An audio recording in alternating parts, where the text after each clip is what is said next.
ভগবান অস্থির হয়ে আছে। জানি না ভক্ত আমাকে কেন রেখেছে। আমার যেতে হবে ভক্তটাকে মনে বাঞ্ছা পূরণ করতে।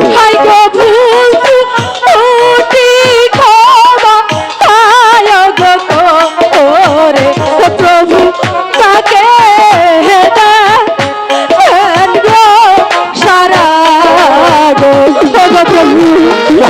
সারা দিচ্ছে না প্রভু। ভক্ত আমি এসেছি, তোমার ডাকে সারা দিয়েছি। ভক্ত জানে জঙ্গলে খালে মেঘে নদী নামে সে তাই অবস্থা ডাকে কেন? আমি তো ভক্তের ডাকে সারা দেবো। হাই গো আমি ডাকি প্রাণে গো প্রভু প্রভু মাকা আনে গো শিয়া প্রভু প্রভু প্রভু আপনি কেন আমার ডাকে সারা দিচ্ছে না প্রভু? আপনি আমার ডাকে সারা দেন প্রভু। ওই তো ভক্ত আমাকে আরাধনা করেছে। ভক্তের ডাকে আমার যে সাড়া দিতে হবে, তাই তো শাস্ত্রে মাদ শুনেছি। ভক্ত যদি ভগবানকে স্মরণ করে, ভক্ত যারে জঙ্গলে খালি বিলে নদী নালেছে, তাই যে অবস্থায় ডাকুক না কেন, তাই তো ভক্তের ডাকে সাড়া দিতে হবে। আমি যাব মহামণির কাছে, আমি মহামণিকে আর্তনাদ করে দেখি। মহামণি প্রভু, ওগো ভক্ত মহামণি, মনে হচ্ছে ওগো মহামণি। প্রভু মা এসেছেন প্রভু। হ্যাঁ মহামণি, আজ কেন হঠাৎ করে তুমি আমাকে আরাধনা করেছো? প্রভু আপনাকে যে অনেকদিন হয় দেখি না, এই জন্যই আপনাকে আরাধনা করেছি প্রভু। বলো ভক্ত, তোমার কি মনে বাঞ্ছা? প্রভু তার আগে আপনাকে একটি প্রণাম করতে চাই প্রভু। মহামণি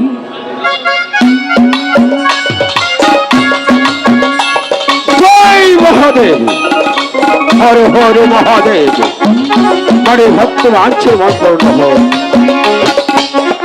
বলো প্রভু আমি কেন এসেছি তুমি জানো? বলেন প্রভু। আমি এসেছি আমার অন্তরঙ্গিনী পার্বতীকে নিয়ে।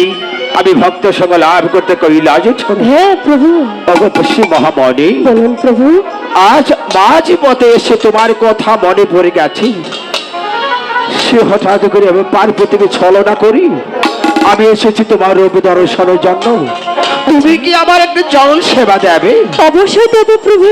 অবশ্যই পার্বতী মহামণি, তুমি আমাকে শয্যা পেতে দাও। আমি এখানে একটু বিশ্রাম করে আমি চলে যাবো আবার সেই পার্বতীর কাছে। ঠিক আছে প্রভু, আমি তাই দিচ্ছি।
হঠাৎ করে কে আমার ধ্যান ভঙ্গ করে দিল? অভি, পার্বতী, তুমি হঠাৎ করে এখানে আগমন তোমার? যদি না ওগো আসতাম, পার্বতী। তাহলে এই দৃশ্য আমি কখনো দেখতে পারতাম না। কি পার্বতী, তুমি কি বলেছো? হে প্রভু, ছি ছি ছি ছি, ছি? এত নীচ আগে কেন? কখনো আমার জানা ছিল না। কেন পার্বতী, কি হয়েছে? আমি বলছি ওই নারীটিকে। ওগো পার্বতী, তুমি না স্বর্গীয় দেবী? হ্যাঁ, পার্বতী, তুমি না ভক্তের জননী? ওগো পার্বতী, তুমি কন্যাকে চিনতে পারছো না? না আমি চিনতে পারছি না। ওগো পার্বতী, বলেন তোমার কি মনে আছে? কি? আজ থেকে 24 বছর আগে গিয়েছিলাম আমরা সে কৈলাস ভবন পুষ্কর হতে দিয়ে। গিয়েছিলাম। হঠাৎ করে সেই কমল বিলের মাঝে মা মা বলে চিৎকার করেছে। তুমি বলেছিলে ওগো মহাদেব, তুমি এখানে পুষ্পরথ নামাও। আমি দেখবো বনমাঝকে চিৎকার করেছে।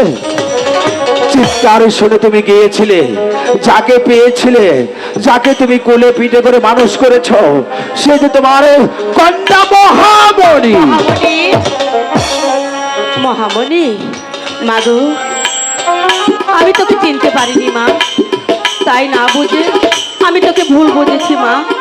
তুই কিছু মনে করিস না মা, আমাকে ক্ষমা করে দে, আমি চিনতে পারিনি মা। মা, বলো। আমি একটি কথা বলি।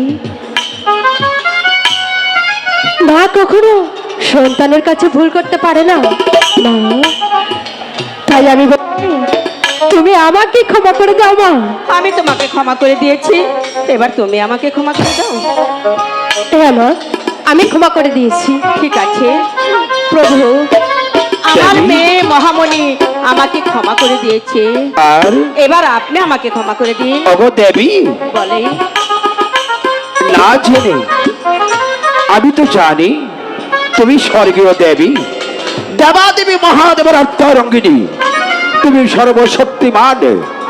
তাই তো তুমি ভক্তের মনের আরাধনা জানো, আর তোমার কন্যার মনের আবির্ভাব তুমি বুঝতে পারোনি। হ্যাঁ প্রভু।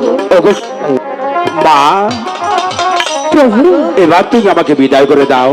ঠিক আছে প্রভু, কিন্তু যাবার পূর্বে আরেকটি করে আপনাদের দুজনকে মা গো। প্রণাম করতে চাই ঠিক প্রভু। আছে মা, মা, তোর মনোবাসনা পূরণ হোক মা।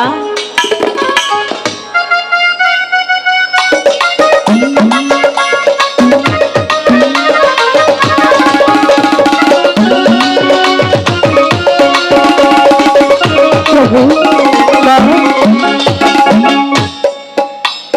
আসি। এসো মা, এসো মা। বিদায়। বিদায় মা। বিদায়। পার্বতী, বলেন প্রভু। দেখেছো ভক্তির কি মনের আরাধনা? হ্যাঁ দেখেছি। স্বর্গীয় দেব সর্বত্র অজনা। হ্যাঁ প্রভু। ওগো পার্বতী, বলেন প্রভু। আর এক বিলম্ব নয়, চলো আমরা ভক্ত হতে স্বর্গধামে চলে যাব। ঠিক আছে, আমি এবার প্রস্তুত। ইহ কি হাহাই গো ভলো রদা কইদা সে বসকা কৈলাস।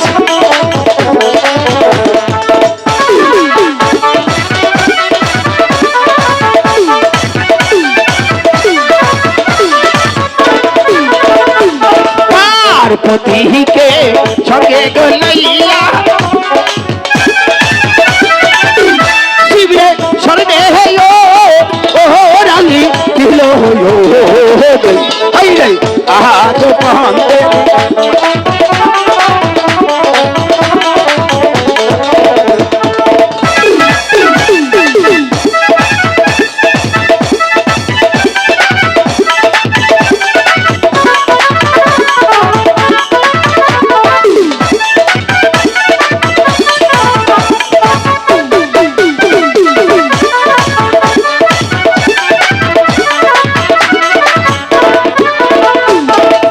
ওইখানে থা কিয়া নাসিব